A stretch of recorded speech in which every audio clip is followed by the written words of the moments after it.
حضرت سیدہ زینب نے پوچھا امام حسین سے کہ سارے زمانے نے روکا ہے، ٹھیک ہے آپ حق پہ ہیں، یہ بھی سب نے کہا آپ حق پہ ہیں، پر روکا بھی سب نے، آپ روکے کیوں نہیں؟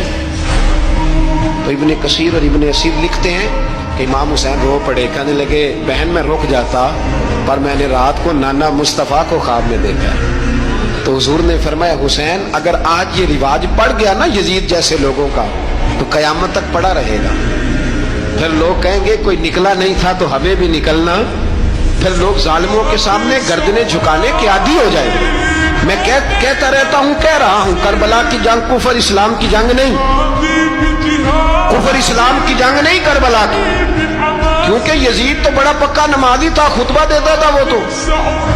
جب امام حسین رضی اللہ تعالیٰ عنہ نے کربلا کے میدان میں جمعے کا دن تھا تو یزید کے سامنے کو بات کرنی شروع کی عمر بن سعد کے سامنے، تو عمر بن سعد کہنے لگا حسین زیادہ باتیں نہ کر، ہمارا جمعہ لیٹ ہو رہا ہے، جنگ کے لیے تیار ہو، فٹافٹ آ، اہل بیت نبوت کو قتل کریں گے اور قتل کے بعد پھر نماز پڑھیں گے اور پھر کہیں گے اللہم صلی علی محمد وعلی آل محمد، اسی نماز میں پھر درود بھی پڑھیں گے۔ یہ کیسا مرتبہ ہے، کیسا انداز ہے، دوستی قاتل سے بھی مقتول سے یارانہ۔ امام حسین نے حر بن یزید امام حسین سے کہنے لگا مجھے حکم ہے آپ کو روکنے کا، آپ آگے نہیں جا سکتے۔ امام صاحب نے فرمایا وجہ زمین اللہ کی ہے، اس نے کہا آپ بیعت نہیں کر رہے، یزید کی حالات آپ کے حق میں درست نہیں ہیں، آپ نہیں جائیں گے۔ امام روک گئے۔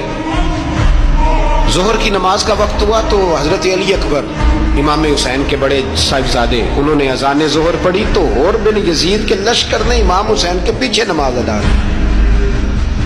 کہا بھئی تم مقابلے میں آئے ہو نماز پیچھے پڑھتے ہو؟ کہا حضور مقابلہ تو تلواروں سے کر رہے ہیں پر ہمارا دل تو مانتا ہے نا کہ مصطفیٰ کا نواسہ بڑی شان والا ہے۔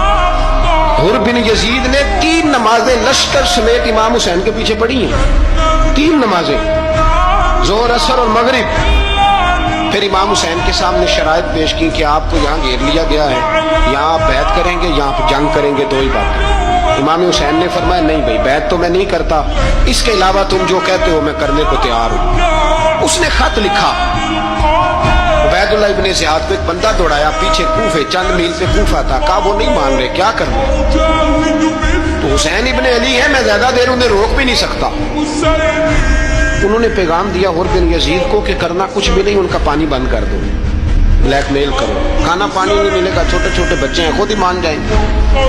حضرت امام علی مقام کے بارے میں حر کے بعد جب یہ پیغام آیا تو حر کہنے لگا میری طبیعت نہیں مانتی حسین پر پانی بند کروں، دل نہیں مانتا۔ جب یہ لفظ کہے نا دوبارہ تو پھر عبید اللہ ابن زیاد نے عمر بن سعد کو 10,000 آدمی دے کے بھیجا، کہا حر بن یزید لچک دکھا رہا ہے حسین کے حق میں۔ ایک رے کا علاقہ تھا، بڑی وہاں فصل ہوتی تھی، لوگ کوشش کرتے تھے وہاں کا گورنر بننے کی، کوشش کرتے تھے۔ تو عبید اللہ ابن زیاد کہنے لگا تمہیں رے کی گورنری ملے گی، سب سے سرسبز و شاداب علاقہ، تمہیں وہاں کا گورنر بنایا جائے گا اگر حسین کے خلاف لڑو گے۔